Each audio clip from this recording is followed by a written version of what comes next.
اعوذ باللہ من الشیطان الرجیم بسم اللہ الرحمن الرحیم السلام علیکم ورحمۃ اللہ وبرکاتہ۔ تو ناظرین، آج ہمارا ٹاپک ہے کیا عورت کے ساتھ پیچھے سے ہم بستری کرنا جائز ہے ناجائز ہے۔ ورت کی پچھلی شرمگاہ میں مباشرت کرنے کا گناہ۔ بہت سی خواتین نے اس بارے میں شکایت کی ہے کہ اس کے خاوند زبردستی یہ کام کرنے کو بولتے ہیں، اور اس کے بارے میں لحاظ بھی پوچھا ہے کہ اسلام کے بارے میں کیا حکم دیتا ہے۔ ایسی مزید معلومات کے لیے میرے چینل کو سبسکرائب کریں تاکہ ہر نئی آنے والی ویڈیو کا نوٹیفیکیشن آپ کو مل سکے۔ اسلام میں عورت کے پچھلے شرمگاہ میں مباشرت کرنے کا کیا حکم ہے؟ تو یہ اسلام میں کبیرہ گناہ ہے، چاہے حیض کے دنوں میں ہو یا عام دنوں میں۔ نبی صلی اللہ علیہ وآلہ وسلم نے ایسا کام کرنے والے پر لعنت کی ہے اور فرمایا، ایسا شخص ملعون ہے جو عورت کی پچھلی شرمگاہ میں مباشرت کرتا ہے۔ بلکہ نبی کریم صلی اللہ علیہ وآلہ وسلم نے یہاں تک فرمایا، جس نے حائضہ سے مباشرت کی یا وہ بیوی کی پچھلی شرمگاہ میں مباشرت کی یا کسی کا کہن کے پاس آیا تو اس محمد پر نازل شدہ قرآن سے کفر کیا۔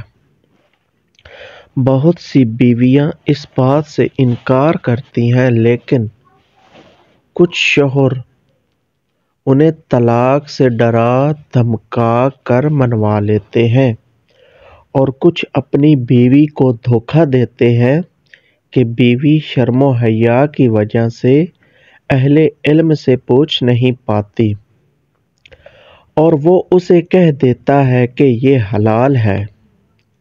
کہ نبی کریم صلی اللہ علیہ وآلہ وسلم نے فرمایا کہ خاوند کو اپنی بیوی کے ساتھ ہر طرح سے مباشرت کرنے کی اجازت ہے، آگے سے پیچھے سے، بشرطیہ کہ اولاد کی جگہ مباشرت کی جائے، اور یہ بات سب کو معلوم ہے کہ پچھلی شرمگاہ پخانے کی جگہ ہے، اولاد کی جگہ نہیں۔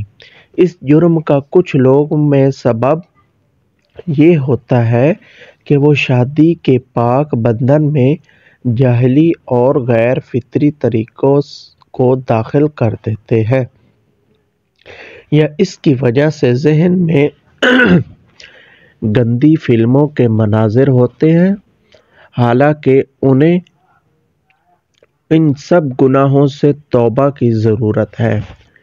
یہ بات بھی ذہن نشین رہے کہ یہ کام سراسر حرام ہے، چاہے میاں بیوی دونوں یہ کام کرنے کے لیے بھی راضی ہوں۔ اس لیے ان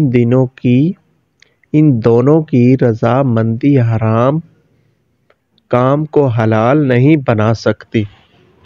پچھلی شرمگاہ میں مباشرت کسی نبی کی شریعت میں جائز نہیں ہوئی، اور اگر اللہ تعالیٰ نے فرج آگے والی شرمگاہ میں حیض کی حالت میں مباشرت صرف اس لیے حرام کی ہے کیونکہ اس میں عارضی طور پر گندگی ہوتی ہے، تو اس کے بارے میں کیا خیال ہے جو ہمیشہ ہی گندگی کی جگہ ہے، بلکہ اس میں نقصان بھی ہے، اور اس فعل سے نئی نسل پیدا نہیں ہوگی، اور یہ بھی ممکن ہے کہ لوگ خواتین کی دبر سے آگے چلتے ہوئے بچوں کے ساتھ بھی غیر فطری کام شروع کر دیں۔ عورت کا بھی اپنے خاوند پر حق ہوتا ہے، اور دبر میں جماع سے اس کی حق تلفی ہوتی ہے، جس سے عورت کی شہوت پوری نہیں ہوتی، اس کا مقصد بھی حاصل نہیں ہوتا۔ پچھلی شرمگاہ کو اللہ تعالیٰ نے جماع کے لیے نہیں بنایا، اور نہ ہی اسے اس کام کے لیے تیار کیا ہے کہ اس کے ساتھ مباشرت کی جائے۔ چنانچہ فرج چھوڑ کر دوبر میں، فرج کا مطلب ہوتا ہے آگے والی شرمگاہ، مباشرت کرنے والے اللہ کی حکمت اور شریعت دونوں سے باہر نکل جاتے ہیں۔ اس کام سے مرد کو نقصان ہوتا ہے کیونکہ فرج میں پانی جذب کرنے کی صلاحیت ہوتی ہے، یعنی آگے والی شرمگاہ میں پانی جذب کرنے کی صلاحیت ہوتی ہے، اس سے مرد کو سکون ملتا ہے، جبکہ پچھلی شرمگاہ میں مکمل پانی جذب کرنے کی صلاحیت نہیں ہوتی اور نہ ہی مکمل طور پر پچھلی شرمگاہ میں پانی نکل پاتا ہے، کیونکہ یہ ہے فطرت کے خلاف۔ یہ جگہ گندگی اور پخانے کی ہے اور انسان اس جگہ کو اپنے سامنے رکھتا ہے اور گندگی اس کے جسم کو بھی لگ جاتی ہے۔ عورت کے لیے بھی یہ نقصان دہ ہے کیونکہ یہ فطرت کے بالکل منافی ہے۔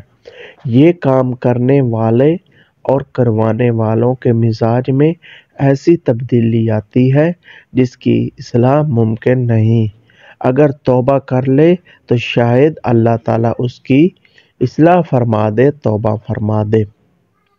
یہ کام لعنت کا موجب ہے اور اللہ کی ناراضگی کا سبب ہے، جس سے اللہ کی نعمتیں زائل اور بندہ عذاب کا مستحق ٹھہراتا ہے۔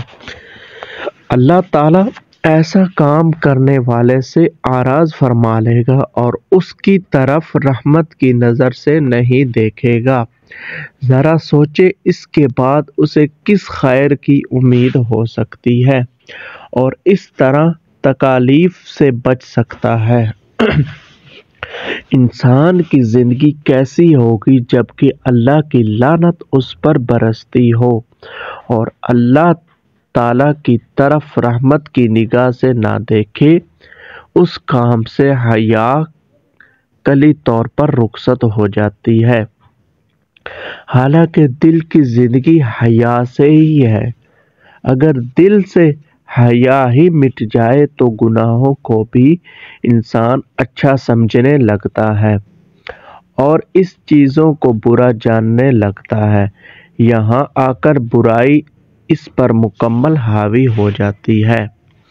اس کام سے انسان اس فطرت سے نکل جاتا ہے جس پر اللہ تعالیٰ نے اسے پیدا فرمایا اور اس میں حیوانیت آ جاتی ہے، بلکہ حیوانیت سے بڑھ کر اپنی فطرت کو الٹ کر بیٹھتا ہے، اور جب فطرت ہی الٹ جائے تو دل، اس کے کام اور چال چلن سب الٹا ہو جاتا ہے۔ اس کے لیے بری چیزیں اسے اچھی لگنے لگتی ہیں۔ اس سے انسان میں مذموم قسم کی جرات پیدا ہو جاتی ہے جو کسی اور گناہ سے پیدا نہیں ہوتی۔ اللہ کی طرف سے درود و سلام ہو اس ہستی پر جس کی اتباع اور ہدایت میں کامیابی ہے اور اس کی مخالفت میں ہلاکت اور تباہی بربادی ہے، اور لوگوں کو اس گناہ سے بچنے کی کوشش کرے۔ تو دعاؤں میں یاد رکھیے گا، دعا ہے اللہ رب العزت ہم سب کو اس پر عمل کرنے کی توفیق عطا فرمائے، آمین۔